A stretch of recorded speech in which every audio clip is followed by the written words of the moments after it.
لە هەرجێکم بینەرانی گەلی کوردستان سڵامەتان لێ بە خۆشحاڵمە ئێوارەی گەرماوگەرمتان پێشکەش دەکەم. لە زۆر ڕەهەندەوە دەڕوانرێتە پرسی پەیوەندیەکانی هەرێمی کوردستان و حکوومەتی عراقی. هەندێک دەستور دەکەنە بناغە، هەندێکی دیکەش پێیان وایە ڕێگەی سیاسی و دیبلۆماسی بژاردەیەکی باشە. لە بەرامبەر ئەمەشدا ڕەخساندنی زەمینەیەکی لەبار بۆ لێک نزیک بوونە و لێک تێگەیشتن با کاریگەر دادەنێن. ئەمە سەرڕاوی پرسی پەیوەندیەکانی هەرێمی کوردستان و حکوومەتی عراقی نەگەیشتۆتە بنبەستی کۆتایی و ماڵجیایی ڕانەگەێنراوە. لە قۆناغێکی لەم جۆرە کە عێراق و هەرێمی کوردستان تێکەوتون و قەیرانێکی قوڵی داراییە، ئایا دەبێ هەرێمی کوردستان و حکوومەتی عراقی هەماهەنگ بن لە چارەسەرکردنی پرسەکاندا یاخود لە ململانێدا بن و قەیرانەکە قوڵتر بێتەوە؟ لە دوای سەردانەکەی هەواڵ لاهور شێخ جەنگی هاوسەرۆکی یەکێتی نیشتیمانی کوردستان بۆ بەغدا و دیداری لەگەڵ سەرۆکۆمار و سەرۆکوەزیرانی عراق ئەم سەردانە کاریگەری لەسەر خاوکردنەوەی گرژەکانی نێوان هەردوو لا دەبێت و لاپەڕێکی نوێ و سەردەمێکی نوێ لە دەستپێکردنی گفتوگۆ دەست پێ دەکاتەوە. لاتەوەر یەکەمی گەرما و گەرم قسە لەسەر پەیوەندیەکانی هەرێم و بەغدا دەکەین. بەڕێز لاوەند جەلالاغا کادری یەکێتی نیشتیمانی کوردستان لە هەولێرە و لەگەڵمدایە. بەڕێز لاوەند ئێوارەت باش. لە ئێستادا ئەوەی لە نێوان هەرێمی کوردستان و عراقدا هەیە، ترسی هەیە بێتە کۆتایی هاتنی پەیوەندیەکانی نێوانیان یاخود دەستپێشخەرەکان لە هەردوو لاوە، چ لە هەرێمی کوردستان و چ لە عراقیشدا کاریگەری دروست دەکەن بۆ لێک تێگەیشتنێکی نوێ؟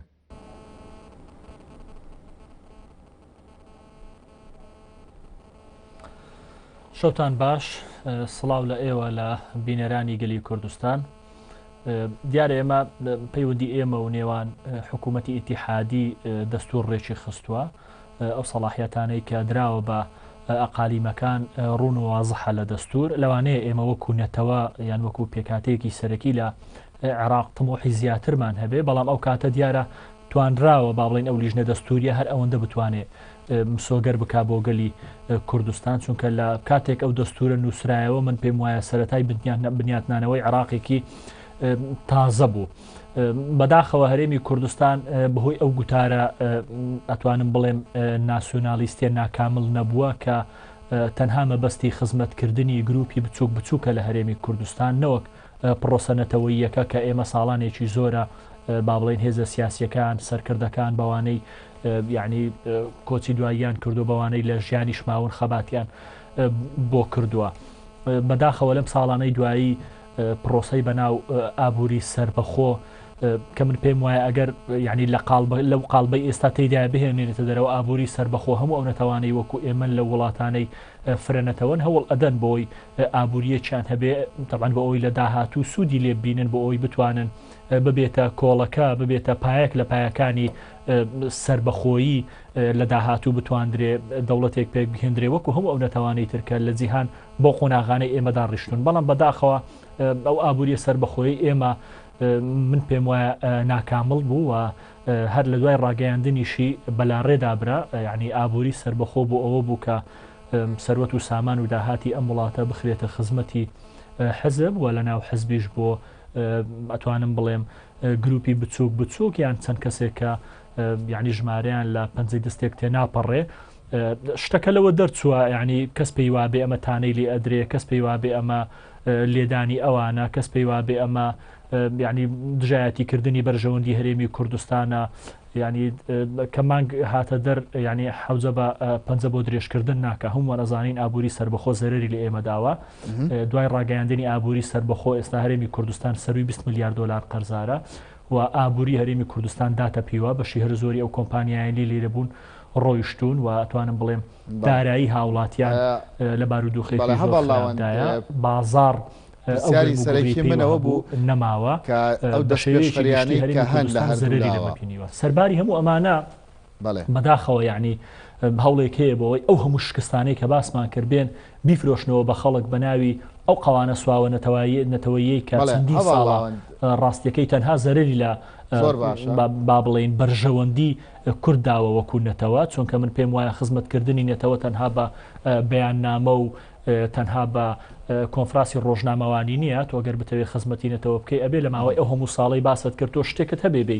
باسی بکەی، هەر بڵێ وڵا ئەوە بەغدای عروبە لێ ناگەڕێ ئێمە پێشکەوین بەغدای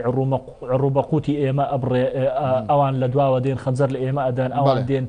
دژی بەرژەوەندیەکانی ئێمە هەوڵەدەن تۆ بۆ گەورەی منی بۆ سەرداری من. بەڵێ پرسیارەکەی من زیاتر لەسەرەوە بوو ینی ئەو دەست پێشخەرە نوێیانەی کە هەن لە هەردوو لاوە ئەگەر بکرێن کاریگەری دەبێت لەسەرەوەی کە هەرێمی کوردستان و عراق لێک تێگەیشتنی نوێیان هەبێ هەرچەنە تۆ بەستەوە بە ئابووری سەربەخۆ مێ لەگەڵ ئەوە شابیانی هابووری سەربەخۆ بۆتە هۆی پسڕانی ئەم پەیوەندیانە و بناغی پسڕانی پەیوەندیەکان بووە.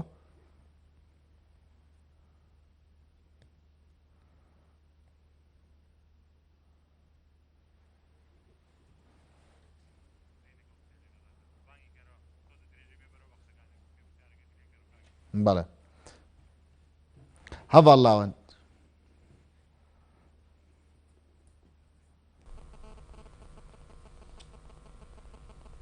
بورە وڵات بەڵێ یوسف وڵات هەڤاڵاوەند پرسیارەکەی من بۆ ئاڕاستە بوو باسمان لە دەست پێشخەرەکان کرد ئەگەر دەست پێشخەرەکان لە هەردوو لای هەرێمی کوردستان و حکوومەتی عراقەوە بێ کاریگەری دەبێت لەسەر هەڵدانەوەی لاپەڕەیەکی نوێ لە پەیوەندیەکانی هەرێمی کوردستان و حکوومەتی عراقی و بیشی بەسینەوە بە پرسی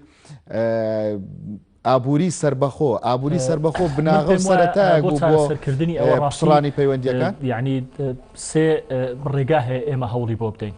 ڕێگای یەکەمی ئەوێ ئێمە ناوماڵی خۆمان کۆ بکەینەوە بتوانین بە خیتابێکی یەکگرتوو بتوانین بۆ پاراستنی بەرژەوەندیەکانی هاوڵاتیانی هەرێمی کوردستان ڕوو لە بەغدا و کۆبوونەوە لەگەڵ هێزە سیاسیەکان و حکوومەتی ئیتیحادی بکەین کە من پێم وایە لەوە بەداخەوە فەشەلی هێناوە هەرێمی کوردستان چونکە با بڵین دەسەڵاتە گشتیەکان لە هەرێمی کوردستان تەنها خەریکی دەرکردنی بەیان نامە و شکاندنی بەرامبەر و خستنە پاڵی تۆمەت بۆ ئەو خەڵکانەی ترکە من پێم وایە ئەوان لە بەرژەوەندی هەرێمی کوردستان کارەکەن و ناکرێ تۆ گەورە و سەرداری خەڵک بیتەنها بە بەیان نامە بتەوێت چارەسەرکەی. من پێم وایە لە قۆناغێکی ئاوا ئەبوایە سەرۆکی هەرێم سەرۆکی حکوومەت کە ئەوان دەسەڵاتی تەنفیزین لە هەرێمی کوردستان ئەبوایە بەر لە پەسەندکردنی ڕۆژە یاسایەکی ئاوا کە با بڵین دوایین قۆناغە ئەمەیانی پێشتریش کاری لەو بابەتە هەبووە کە ضرور بۆ سەرۆکایەتەکان لەوێ بن ئەبوای ئەوان لە بەغدا بن بۆ چارەسەرکردنی پرسی ئەو خەڵکە تۆ تەنها بە دەرکردنی بەیان نامە ناتوانانی وڵات بڕێەوە بەیان بەرژەوەندی ئەو خەڵکە بپارێزی. ئۆکەی ئێمە ئەزانین لەوانەیە یعنی ئەو دوو بەڕێزە سەرۆکی هەرێم و سەرۆکی حکوومەت کە لە پشتی پارتی دیموکراتی کوردستانن لەوانەیە ئەوان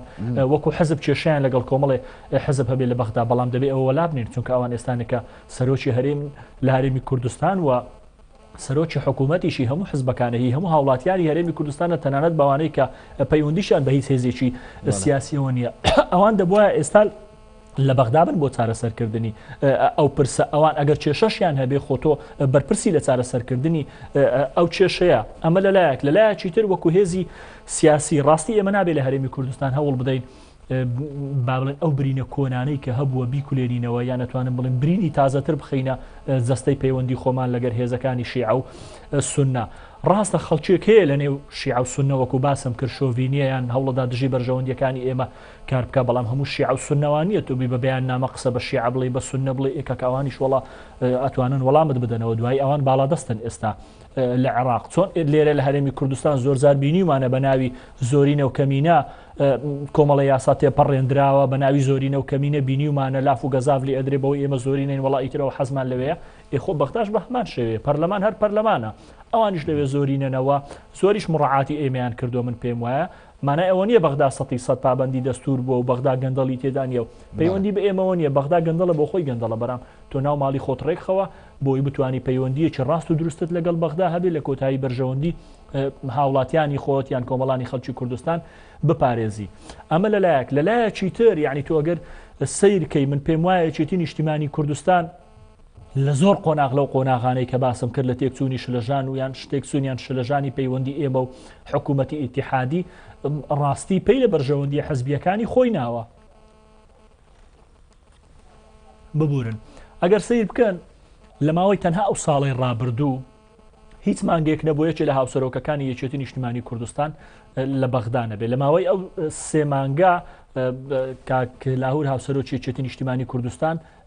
دوو سەردانی بەغدای کردووە و لە هەر قۆناغی لە قۆناغەکان ئەگەر نەشتواندرا بێت کێشەکان 100% چارەسەر بکەن بەڵام توانراوە ئەتوانم بڵێن پردی پەیوەندیەکە دووبارە بنیاد بنرێتەوە و توانراوە لایەنێکی زۆری عربیش یعنی قەناعەت بێ کە بەفعلی کورد ئێوێ هاوبەش بێ لە بنیادنانەوەی دەوڵەت و کورد وەکو دوژمن سیر نەکرێت لەوێت چونکە ناکرێتەوە بەغدا بە دوژمن بزانانی بچی داوای پارەشی لێ بکەی بەڕاستی من پێم وایە ئەمە یاریکردنە بە مقدراتی خەڵک و ئەمە نییە و ئەمە لێدانی بەرژەوەندیەکانی هەرێمی کوردستانە. حەزب لە کۆتایی بۆ بەرژەوەندی گشتی کارەکە ناکرێت من ڕقم لە سەرۆک حزبێک بێ بێن بەرژەوەندی میلەتێک قوربانی ئەو ڕقی خۆم بکەم بە بکۆم دەرکردنی کۆمەڵی بەیان نامە و یعنی قسەی گرژ و هەڵدانەوەی هەنێ لاپەڕە کە من پێم وایە هیچ زەرور نییە چونکە ئەوانیش کۆمەڵی شتیان هەیە لەسەر هەرێمی کوردستان ئەگەر باسی بکەن لە خاڵە سنووریەکان لە مەلەفی نەوت لە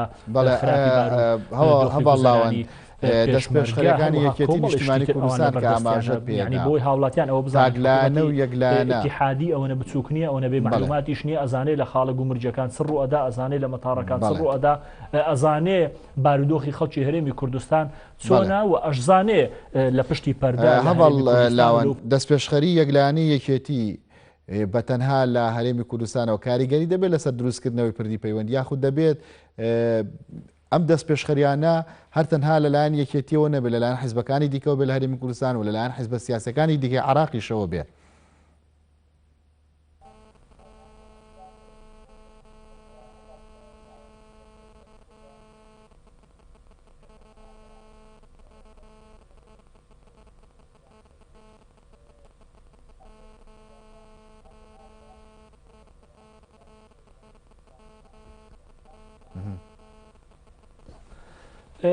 یەکێتی وەکو هێزێکی کاریگەر بەڵێ بە دڵنیایی کاریگەری ئەبێ هەروەک چۆن ئێستا بینن یعنی سەردانی کاکلاهور هاوسەرۆکی یەکێتی نیشتیمانی کوردستان ئەو بینیمان مەسەلەن خطابی حکوومەت گۆڕاوە کۆمەڵی هێزی سیاسیش یعنی یەکێ لەوانە عەمار حەچیم کە هەمومان بینیمان لە تویتێک باسیەوە کاکە داهات ئیتیحادیەوە بێ بگەڕێتەوە نازانم چی و بەڵام بینیمان یعنی دوای ڕۆیشتنی ئەو لە بەیاننامەکانیان چۆن هێوری پێوە دیار بوو ئەوانش پێیان وایە کە ئەبێ ئەم کێشەیە چارەسەر بکرێەوە هەرێمی کوردستان هەرێمێکی فیدراالیە لە وڵاتێکی ئیتیحادی فیدراالی ناکرێت بەرژەوەندیەکانیان یان هاوڵاتیەکانیان بەهۆی کێشە سیاسیەکان بەرژەوەندیەکانیان بخرێتە مەترسیان بارودۆخی داراییان بەو شێوەیە بگاوە ئەم تەوەجوها یعنی ئەتوانم بڵێم تەنها تەوەجوهی یەکێتی نییە سەرجەم هێزە سیاسیەکانە یعنی ئێوە بینیتان سەرۆکاتی هەرێم کە بەداخۆ من پێم وایە سەرۆکاتی هەرێم هەر هێزێک لەوێ بێ یعنی بغەزم نەزەر ئەوە یەکێتیە پارتیە شوعیە یەکگرتووە کۆمەڵە ناکرێت سەرۆکاتی هەرێم داوای کۆبنەوەی فراکسیۆنە کوردستانیەکان بکە تەنها ئەندامانی پارتی دیموکراتی کوردستان ئیستیزابیان هەبێ بەشداری بکەن ئەو هەموو هێزەی لەوێ ئەو هەموو حزبانە لەوێن بۆ بەشداری ناکەن ئەمە خۆی لە خۆیدا ئەوەیەکەوە ئەو تەوەجوها یان ئەتوانم بڵێم ئەو بیر و ڕایەیان ئەتوانم بڵێم ئەو ڕیایەکێتی نیشتیمانی کوردستان سەرجەم هێزە کوردستانیەکانە تەنها پارتی دیموکراتی کوردستان نەبێ هەمیان لەگەڵ ئەوەن کەەوە ئەم کێشەیە ڕاستی ئەبێ چارەسەر بکرێ مەلەفی نەفت لە هەرێمی کوردستان بەو شێوە سەقەتەی ئێستا ئیدارە ئەدرێ ناکرێ بەردەوام بێت چونکە ڕاستی ئەو نەوتە لە ئەتوانم بڵێم لە هۆکارێک بۆ خۆشگوزەرانی بۆتە هۆکارێک بۆ ئەتوانم بڵێم ناسەقامگیری سیاسی ئابووری کۆمەڵایەتی تا کۆتایی لە هەرێمی کوردستان یەکێتی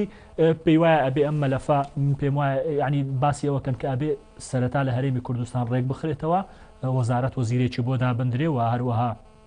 ئەو گرێبەستانەی کە زۆر قسەی لەسەرەکرێ بە تایبەتی گرێبەستی 50 ساڵە هەروەها کۆمەڵی گرێبەستی تری شێئی نەوتە بێ ئەمانە شەفافن پەرلەمانی کوردستان بەوردی ئاگادار بێ قسە لەسەرەوە کرێ کە ئەمانە لە بەهۆی ئەتوانم بڵێم کە قسەی لەسەرەکەنەما ئەمنیە و نازانم چیە ئۆکەی ئاساییە خۆ لە هەموو دنیا هەموو گرێبەستێکیان هەموو شتێک پەیوەندی بە ئەمنی قومیان نیشتیمانیەوە بێ ڕڵانگەێنەوەک تەنها لە ناوجانتان دەبێت پێنج کەس پێی بزانێ یەکێتی لەگەڵەوەی ئەم مەلەفە ڕێک بخرێتەوە و ئێمە التزام بە هەواڵاوان بەشی دومی پرسیارەکەم بۆ ئەو بوو ینی دەبێت دەستپەشخەرەکان هەر لە هەرێمی کوردستانەوە بن حیزبە سیاسیەکان بیکەن یاخود لەسەر ئاستی عراقیش پێویستە بەشێک لە حیزبە سیاسیەکان دەست پێشخەری ئەنجام بدەن و بێنە کوردستان.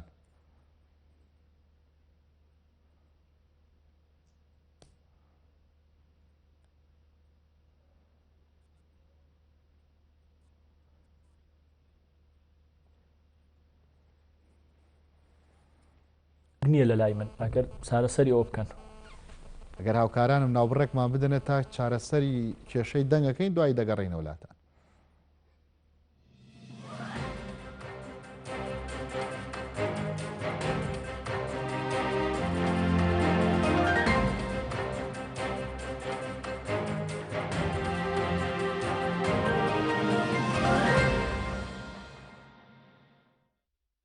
کۆرۆنای نوێ کۆڤید-19 چییە؟ ڤایرۆسەکە بۆ یەکەم جار لە شاری ووهان لە چین سەری هەڵدا و دواتر لە ئەوروپا و ڕۆژهەڵاتی ناوەڕاست بڵاوبووە. نیشانەکانی ڤایرۆسەکە هەناسەتەنگی و هەوکردنی قورگ و لوتە. سەرەتا ڤایرۆسەکە لە ئاژەڵەوە سەری هەڵدا و گوازراوەتەوە بۆ مرۆڤ. گواستنەوەی ئەم ڤایرۆسە لە مرۆڤێکەوە بۆ مرۆڤێکی تر دەبێت لە ڕێگەی پەیوەندی ڕاستەوخۆ و پریشکی پشبین و کۆکا. نیشانەکانی ڤایرۆسەکە بریتین لە بەرزبوونەوەی پلەی گەرمی جەستە، کۆکا، هەناسەی توند و ڕەنگە هەوکردنی سیەکانیشی بەدواوە بێت. چۆن دەتوانین خۆمان لە ڤایرۆسی کۆرۆنای نوێ بپارێزین؟ دەستشوشتن بە ئاو و سابوون هەر جارێک بۆ ماوەی 20 بۆ 30 چرکە. داپۆشینی دەم و لووت لە کاتی پژمین، باشکۆڵاندنی گۆشت و هێلکە، دوورکەوتنەوە لە هەر کەسێک کە کۆکە و پژمینی هەبێت، خۆ بە دوورگرتن لە شوێنە قەرەباڵخ و داخراوەکان. لە کاتی هەستکردن بە هەر یەکێک لە نیشانەکانی ئەم ڤایرۆسە، سەردانی نزیکترین بنکەی تەندروستی بکە. لە کاتی گەشتکردن ئەم ڕێنمایانە جێبەجێ بکە.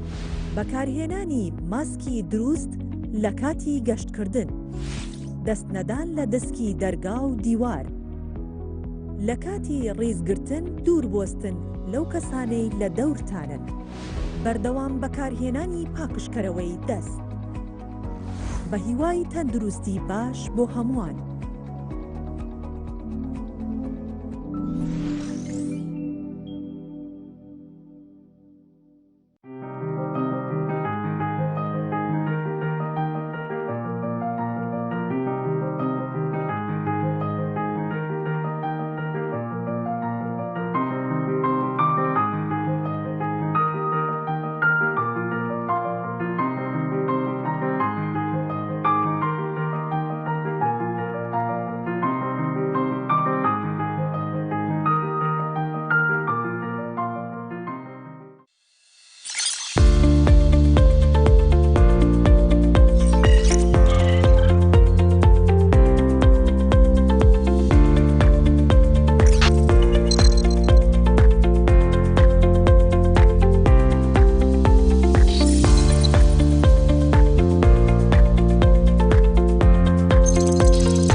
جارێکی تر سڵاوتان لەبێ خۆشەویستان بمان بورن بۆ پشڕاندنی پەیوەندەکات جارێکی تر دەگەڕێمەوە لای بەڕێز لاوەن جەلال کادری یەکێتی نیشتیمانی کوردستان لەسەر پرسی پەیوەندەکانی هەرێم و بەغدا لە هەولێر و لەگەڵ بمدایە. هەڤاڵ لاوەن وەڵامی ئەوە دامەوە کە دەستپێشخەرەکانی هەرێمی کوردستان و حیزبە سیاسیەکان لە کوردستانەوە دەبێت چۆن بن. بەشی دۆمی پرسیارەکەم ئەو کات بۆ ئەوە بوو ئاین دەکرێت دەستپێشخەرەکان لەلایەن هێزە سیاسیەکانی هەرێمەوە بێ ناکرێت هێزە سیاسیەکان حیزبی سیاسی لە عراقدا دەستپێشخەری هەبێ بۆ لەک نزیکردنەوەی هەرێمی کوردستان و حکوومەتی عراقی وەفدی سیاسیان بێت وەفدی حیزبیان بێتە هەرێمی کوردستان چای بەلایەنە سیاسیەکانی هەرێمیش بکەوێت.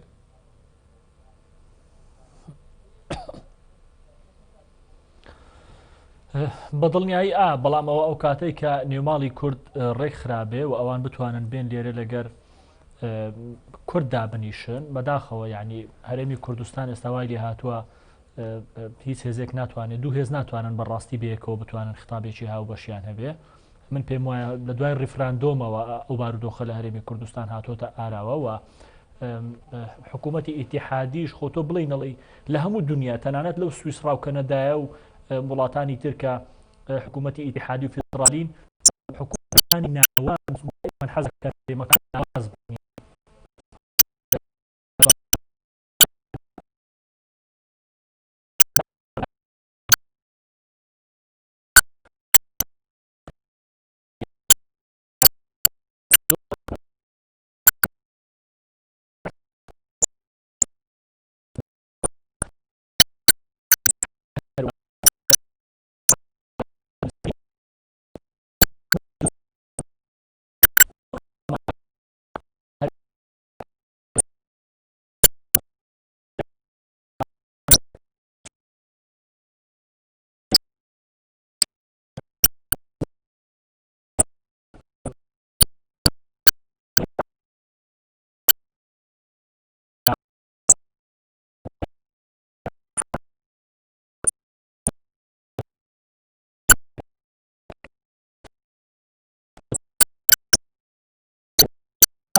بەشداردنی داهاتوو بتوانن باسمان لە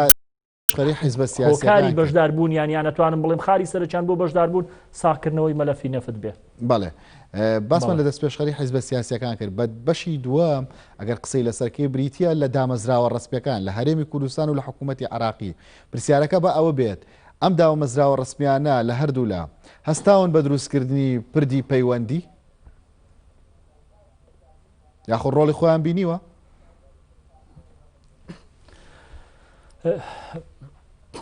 دامەزراوە دەستوریەکان من پێم وایە لە عێراق داوا لە هەرێمی کوردستانەکەن ئیلتزام بە دەستور بکە. ئێمە هەمومان ئەزانین یعنی ئەو مادانەی کە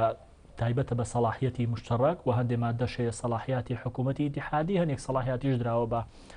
حکوومەتی هەرێمی کوردستانە نتوانم بڵێم ئەو حکوومەتە ئەو فیدراڵێتانی کە ئەو هەرێمانەی کە دروست بن سەلاحیەتیان پێدراوە. هەرێمی کوردستان بەداخەوە ئیلتزامی نەکردووە بە دەستور لە سەرۆکاتیەکان ڕائگەیەندرێ لە بەیاننامەکان لە کۆنگرە ڕۆژنامە نووسیەکان باسی ئەوە کرێ ئێمە ئیلتزامەکەین بە ناردنی نەوت ئێمە ئیلتزامەکەین بەو ڕێکەوتانەی لەگەر حکوومەتی ئیتیحادی بەڵام توخوا یەک پرسیاری سادە کەی ئیلتزامەکەن چەند ئیتفاقتان لەگەر حکوومەتی ئیتیحادی مور کردو ئیلتزامتان پێ نەکردو آخر خەڵک باوەڕ ناکە یعنی ئەگەر تۆ جارێک نەوتەکەت نردبە بتوتای وڵا ئەوە من نەوتم نرد و حکوومەتی ئیتیحادیش تا ئێستا پارەی نەناردی وڵا خەڵک ئەیوت کاکە حکوومەتی ئیتیحادی بالفعل ئەو بەیت و بالۆرانەی ئێوە باسیەکەن بچووکردنەوەی قەوارە و لێدانی بەرژەوەندینەتەوەی هەرێمی کوردستان و کۆتایی هێنان بەوە خەڵک بۆ بەیت و بالۆرانە باوەڕی ئەکرد بەڵام بۆی ئێستا خەڵک بەوە باوەڕ ناکە تۆ یەک ڕۆژ ئیلتزامت بە ئیتفاقیانە نەکردووە لەگەڵ حکوومەتی ئیتیحادی تا ئێستا داهاتی ناوەخۆت نەناردووە کاکە داهاتی ناوەخۆ داهاتێکی ئیتیحادیە مادەم بەو دەستور ڕازینی بۆ دەنگت پیدا بۆ داواتان لە خەڵک کرد دەنجی پێ بدە نەوت فرۆشتن کاکە تۆ ناتوانانی بەبێ حکوومەتی ئیتیحادی نەوت بفرۆشی نەپارەکەی بۆ ئەوێ بڕواتەوە نەپارەکەی بۆ هەرێمی کوردستان بێتەوە نەکەس عەقدەکەی بینی بێ نەکەس بزانێ داوتانە بەچێ نەکەس بزانێ بە چەند داوتانە چەند پارە بۆ ئێمە گەڕاوەتەوە چەند بۆ کۆمپانیاکان ئەڕوا هیچ داتایەکی نەوت لە بەردەست نییە و ئەم قسێت من ئەیکەم ئەمە وەزیرەکان کردویانە پەرلەمانتارەکان کردویانە بەرپرسیانی زۆر باڵا لە حزبە سەرەکیەکان کردویانە تەنانەت خەڵکێک لە خودی پارتی دیموکراتی کوردستانیش قسەی کردووە بەرپرسان ئێستانێکە لە حکوومەت باسیەوەکەن ئەم مەلەفە بەڕاستیە بێ ڕێک بخرێتەوە ئەم مەلەفە گەندەڵی تێدایە ئەم مەلەفە تا ئێستا بە شێوەیەکنی هاوڵاتیانی هەرێمی کوردستان سوودی لێ بینی یعنی ئەم قسەی هەموو خەڵکە پرسیارەکە ئەوێ ئایا ئەم هێزانە کە ئێستانێکە گلەیان هەیە جگە لە پارتی دیموکراتی کوردستان هەر ئاوا دەستەوەستان ئەوەستون و سەیرەکەن و قسەکەن من پێم وایە لە کۆتایی خەڵک ڕەحم بەوانیش ناکە ئەڵێ بۆ بەشداری کابینەیەک لە دوای یەکەکانە بن بۆیە ئەگەر ئێستاش من پێم وایە هێزەکان بۆیان ساغ نەکرێتەوە لە کابینەی داهاتوو نابێ هیچ هێزێک بەشداری پێکەێنانی حکوومەت بکە ئەگەر پێشتر ڕانەگەیەندرێ ئەم مەلەفە بەو شێوەیە شەفافەکرێ و بەرنامەکە بە شێوەیەک بێ هاوڵاتیانی هەرێمی کوردستان قەنەعەتی پێبێنن کە ئایا مەلەفی نەفت شەفاف بووە یان نائەجینا من پێم وایە هێزەکانی تریش بازێکی قورسەدەن لە هەڵبژاردنەکانی داهاتوو. بەڕێز لاوەن جەلالاغا کادریەکێتی نیشتیمانی کوردستان سوپاس کە لە هەولێرەوە لەگەڵماندا بووین.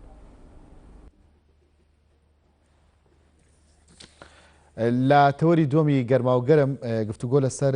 دواکەوتنی ڕاگەیاندنی ئەنجامی کۆتایی هەڵبژاردنەکانی ئەمریکا دەکەین هەرچەندە بەپێی ئەنجامە بەرایەکان دیموکراتەکان لە پێش کۆماریەکانەوەن باڕێژە لە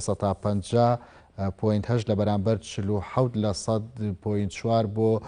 کۆماریەکان بەڵامەوەی نیگەرانیە یەک لا نەبوونەوە و ڕانەگەیاندنی ئەنجامی کۆتاییە. بەڕێز مستەفا سوورچی شارەزە لە کاروباری ئەمریکا لە ڕێگەی سکایپ و لە ئەمریکا لەگەڵماندایە. بەڕێز مستەفا ئەم کاتت باش بابەتێکی یاساییە کە ماوەی دوو هەفتەیەک تێپەڕیوە و ئەنجامی کۆتایی ڕانەگەیاندراوە. ئەم کاتت باش زۆر سپاس بۆ کەناڵی گەڵی کوردستان. بەڕاستی خۆی وەکو بڵێن بە شکڵێکی ڕسمی هەتاکو 2021 هین نابێت ینی بەفعلی بایدن نابێتە سەرۆکی ئەمریکا بەڵام ئەوە جۆرێک گۆڕانکاریەک هەیە جۆرێک یەک ناڕێتیەک هەیە هەتاکوی سەلەبەرەوەی عرف هەڵبژاردن لە ئەمریکا لە دوای کە دەنگدان بڕیار ئەدرێت و لە دوای کە دەنگەکان ئەژمێرێتەوە ئەوەی دۆڕابێ دەستخۆشی لە ئەوەی ترکاتەوە و یاکو لە ڕێگای تەلیفۆنیەکە یاکو لە کۆنفرانسێکی میدیایی دەرەچێ ئەڵێ دەستخۆشی لێ یەکەم و پاڵپشتی پێوە نەم و من ئامادەم یارمەتی بدەم بەڵام ئەوە لە 2020 بەداخەو نەبوو ئەوش متوقع بوو بەڕاستی لەبەرەوەی ئەو سکالارانەی کە شخصیەتی ترامپیان خوێندەوە ئەو سیاسیانە کە باسی ترامپیانە کرد لە 2019 و لە 2010 و ویستیان لە ڕێگای یاساییەوە بایکۆت لەسەریکەن و دەریکەن لە حکوم. ئەیانزانی ترامپ بە شێوەیەکی یاسایی و دیموکراسی ئەو سوڵتەی بەدەستی بەرنادا. ئەوەش لەبەرەوەی ترامپ کەسێکە قوڵایەتی نییە لە سیاست و کەواتە دیبلۆماسیەتێکی فەقیریشی هەیە بەڕاستی هەموو ئەوازانێ وەکو ئیداری بزنسیەکە لە ڕووی ڕاگەیاندنی ئەنجام ینی کاتێکی زۆری پێدەچووە هەڵبژاردننی پێشوو 2016 24 ساعت بە دوای هەڵبژاردنەکە ئەنجامی ڕسمی ڕاگەێنرا. ئەم پێداچوونەوەیە بابەتێکی یاساییە یاخۆ ترسی لەلای ئەمریکەکان دروست کردووە کە لانێکەم ئەنجامەکان پێچەوانە ببنەوە. بە شوەیەکی ئاسایی بڵین نا ئەوە زۆر طبیعیە لەبەر ئەوەی ئێمە لە 2020 دەنگدانەکە جۆرێک اختلافشی تیابوو ئەوش کە لەوەیە دەنگدان لە ڕێگەی باڵەتەوە لە ڕێگەی پۆستەوە ئەوەش هەندێک تاخیری کردوین بەڕاستی نەتیجەکانی تاخیر کردووە بۆیە کە ئەدینی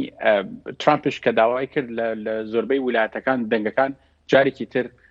بژمێرێتەوە و جارێکی تر دەنگ بە دەنگ حساب بۆی بکرێ ئەوە بڕاستی کاتێکی زۆرە بامە هەتاکوی سازانین هەندێک لە ویلایەت تاکوی سە دوابڕیار نەداوە لەسەری بەڵام لەگەر ئەوەش فەریقە محامەکەی ترامپش کە ئەو ئەچنە محکەمەوە ئەو دەنگدانەکان مین هەوڵدن دەنگدانەکان بژمێرن و دووباری کەنەوە ئەوش ئەرکێکی قورسرە خاتە سەر ئەو دەنگژمێرانە و تاخیرتریانەکە. ئەمە تەنانەت ئەتوانین بڵین هەتاکو ماوەیەک ئەوها ئەمێنێ بەڕاستی بەداخەوە چونکە ئێمە لە 2000 با بڵین لە 2000 وەختی جۆرج بۆش ئیعادەی دەنگدان کرا لە یەک مقاتعە بوو لە ویلایەتی فلۆریدا یعنی لە باونتنگ بیچ بوو یعنی کاتە شارێکی بچکۆڵە 38 ڕۆژی تیاچوو کە دەنگدانەکان جارێکتر ژمێرایەوە کەواتە ئێمە دینین ئەگەر ویلایە بە ویلایەت حسابی بکەین و کە بە پلانی ترامپێکە لە ویلایەتی میشیگان و لە ویلایەتی ویسکانسن جارێکتر دەنگەکان بژمێرێتەوە من وا بدینم زیاتر کاتە با لەوانە لەو ماوەی لە 2020 لە 2021 زیاتر ڕۆ لە 21 2001 بەڵێ بەڵام هیچ کات لەوەی کە تا ئێستا جیاکراوەتەوە دووبارەکردنەوەی ئەژمارکردنی دەنگەکان هیچ گۆڕانکاریەک لە دەنگەکان دروست بووە یاخود هەروەک خۆیەتی تەنیا تاکو ئیسە لە ویلایەتی جۆرجیا دەنگەکان جارێکتر ژمایەوە ئەو ژمێرایەوە و دەنگەکانش بەڕاستی هەر جارێکتر بۆ بایدن دەرچوو کەواتە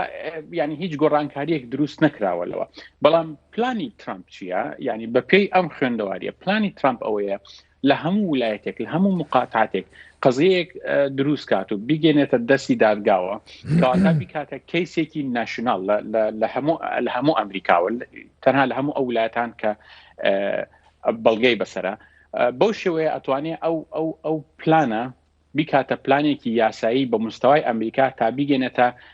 دادگای باڵا لەبەرەوەی مازانین دادگای باڵا ئەگەر بەم جۆرە بێ بەم فەرقە دەنگانە بێ بە هیچ حاڵ کەیسەکەی ترامپ وەرناگرێت بەڵام ئەگەر لە 3-4 ویلایەتەوە بێ لە 10-15 لە 20 مقاتعەوە شکات بکرێت و هەمووی داوا بکەن کە ئەم مەسالانە ئەم دەنگدانە و ئەم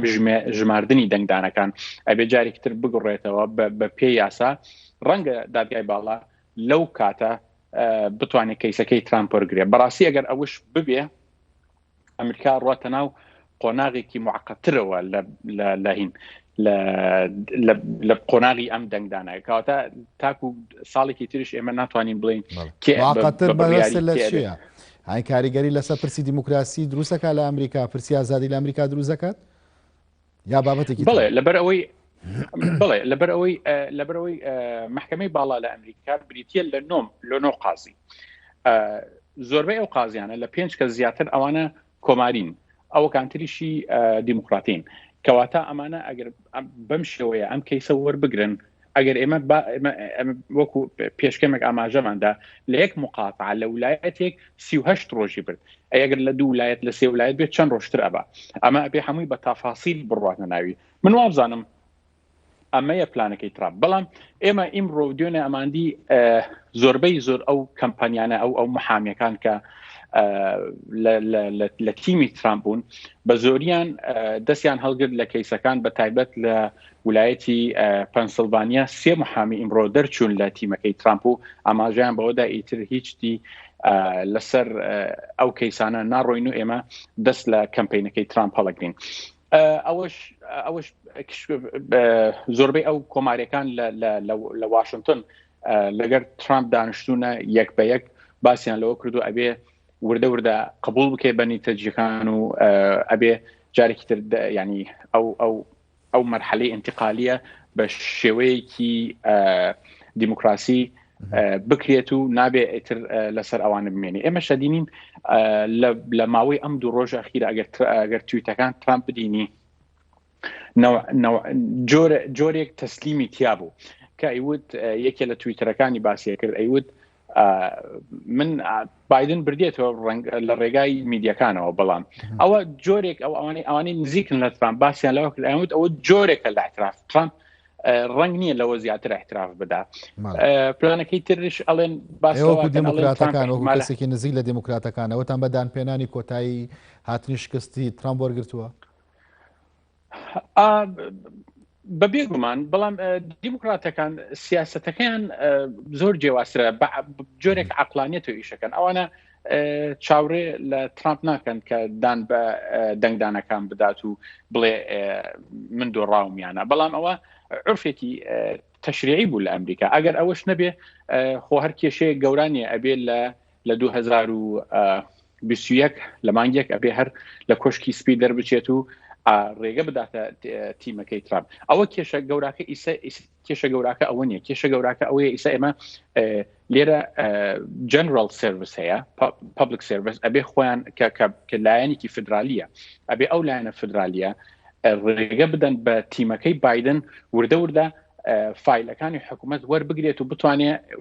خۆی ئامادە بکات کە لە دوای لە 21ەوە ئامادە بێ حکوومەت بگرێتە دەست و فایلەکان ئاگاداری فایلەکان بێ. ئەو هەتاکو ئیسا ڕووی نەداوە هەتاکو ئیسا ئەو شنە فدرالیە بە شکلێکی ڕسمی جێگەی نەداوتە تیمەکانی بایدن بڕۆنە حکوومەت و مەلەفەکانی هەموو دەربارەی ئەمریکا ناوخۆیی و دەرەوەی ئەمریکا شوەر بگرن و وردە وردە ئیشی لێ بکەم. ئەو لێرە تۆزێک تاقیدات دروستەکە لەبەر ئەوەی بۆ کە ڕۆژی ئەگەر بڵین یان ئەگەر ڕۆژی تەسلیمی سڵتەکەش بێ بایدن وەکو سەرۆک زۆر ئامادە نییە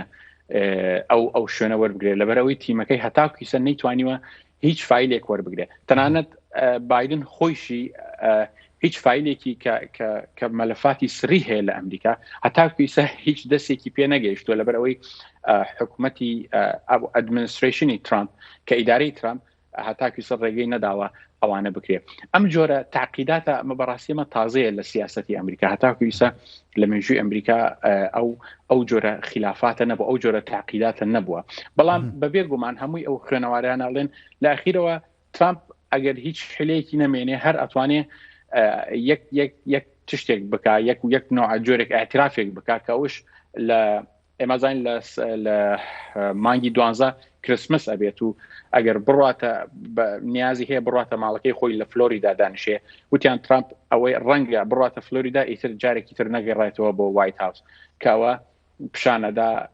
جۆرێکە لە اعتراف. زۆر باشە بەڕێز مستەفا لەسەر مەسەلەی دادگای باڵاکە زۆر جارە و پرسیاریا خۆشت ئاماژت پێدا کە 5 لە قازیەکان دادوەرەکان لە کۆمارەکانن بە 4 لە دیموکراتەکان پرسیارەکە ئەوەیە دیموکراتەکان ترسیان هەیە لە ڕای کۆتایی قازیەکان و پرسی حیزبی زاڵ بێ بەسەر پرسە دەستوری و قانونی و یاسایەکەدا ناتوانین 100% بڵین بەڵێ یاکوونە بەڵام چونکی لەوەی لە ڕێگای لەلایەنی حزبیە و دەستنیشان کراون بە بێگومان تەسیرێکی حزبی هەیە لەسەر ئەو دادگایانە بەڵام هەتاکو چنێک ئێمە ناتوانین بڵین تاکو نزبێکی زۆر کێشەکە لەوە نییە کێشەکە لەوەیە ئەگەر بێت و جارێکی تر جۆرێک لە مەرج دروستکان کە دەنگەکان نزیکەوکەن لە یەک کە بڵێن هەردوو کاندیدێتەکە نزیکن لە یەک لە هەندێ ویلایەت و هەندێک دەنگ حساب نەکرێت بە تایبەت تیمەکەی ترامپ دەست هەوڵێ گەورادا کە دەنگەکان لە ڕێگای پۆست کراون ئەوانە حساب نەکرێن ئێمە شەزانین لەم هەڵبژاردنە ئەوانەی بە زیاتر ئەوانەی لە ڕێگای پۆستەوە دەنگیانداوە دیموکراتی بوونە. بۆیە ئەگەر ئەو بڕیارە بدرێ کە دەنگدانەکانی دەنگدەر لە ڕێگای پۆستەوە حساب نەکرێ، ئەوە بەڕاستی معادلەی نەتیجەی دەنگدانەکە ئەگۆڕێ بۆ ترامپ بەڕاستی، لەبەرەوەی ئێمە ئازانین لە 80 ئەوانی دەنگیاندا و لە ڕێگای پۆستەوە هەمویان دیموکراتی بوونە، کۆماری نەبوون. کاتە دادگاکە و دەسەڵاتی هەیە. بڵێ ئەوە ترسمانەکە لەوێ، دیموکراتیەکان ترسمانەکان لەوەیە، چونکی ئەو ترامپ کە ئەوێ مەسەلەکە بگەێنێتە دادگای باڵا نەک لەبەر ئەوەی بڵێ ئەم دەنگدانە ساختەی لێکراوە یاکو بایدن فەرقەکەی بایدن تەواو نییە. بەڵێ ئەوڵێ بایدن بردێتەوە بەنگدانە، بەڵام لە ڕێگای بەریدەوە ئەو دەنگدانی بردوێتەوە، کەواتە لە ڕێگای بەریدەوە ئێمە بەس هەوڵێکە دەین ئەو دەنگدانی کە لە ڕێگای بەریدەوە دروستکرا ئەوانە حساب نەکرێ، ئەوانە نەژمێرێ، ئەوانەی خەڵکی هاتوونەتە دەنگدانەوە، هاتوونەتە مرکزی دەنگدان، بەس ئەوانە بژمێردرێ و ئیتر چیتر حسابی دەنگ بە دەنگ نەکەین لە ڕێگای پۆستەوە. مەرجەکەی تیمەکەی ترامپ لەسەر ئەوەیە، ئەگەر بێت و نەجاحەت بێنێ بەبێ گومان ئەتوانین بڵین ئەشێ ترامپ ببێتە سەرۆک بۆ دووەم تێرمی ئەمریکا. بەڵێ بەڕێز مستەفا سوورچی شارەزا لە کاروباری ئەمریکا، سوپاس کە لە گەرما و گەرم لەگەڵماندا بووی. ئێوەش خواتان لەگەڵ.